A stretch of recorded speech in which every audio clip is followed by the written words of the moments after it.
I watched a Futurama episode recently, called The Prisoner of Benda, that posed an interesting mathematical problem. In the episode, Professor Farnsworth creates a machine that can switch two people's bodies. The machine works perfectly, but there is a problem. Amy and the professor try the machine out on themselves first, but when they want to change back, they can't. The machine is unable to switch between two bodies more than once. Once they are in their new bodies, they can't just switch back because the machine won't let them. The question is then posed: how can they switch back?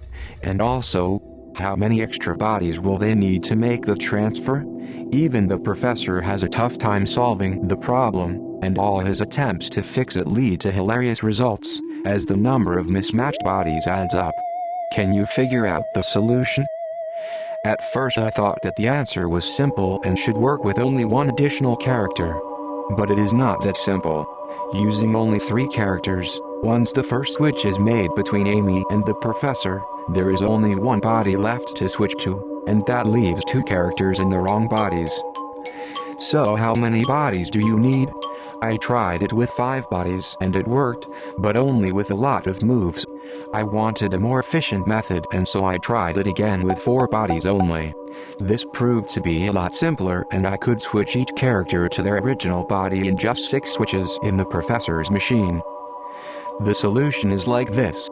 Step 1. The professor switches with Amy to see if the transfer works. The machine works correctly and the 2 characters are switched.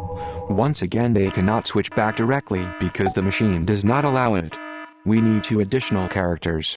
In this case, Fry and Leela. For step 2 we ask Fry and Leela to switch. Step 3, Professor Farnsworth and Leela switch from their current bodies. Step 4, Amy and Fry do the same. At this point each character has only one available partner that they haven't already switched with. In step 5 Amy switches with Leela, and finally step 6, Fry switches with the professor. They are now each in their own body. The whole operation only takes 6 moves and requires only 2 additional people. In fact, no matter how many people get switched around, you need to add only 2 additional people to help switch everyone back to normal.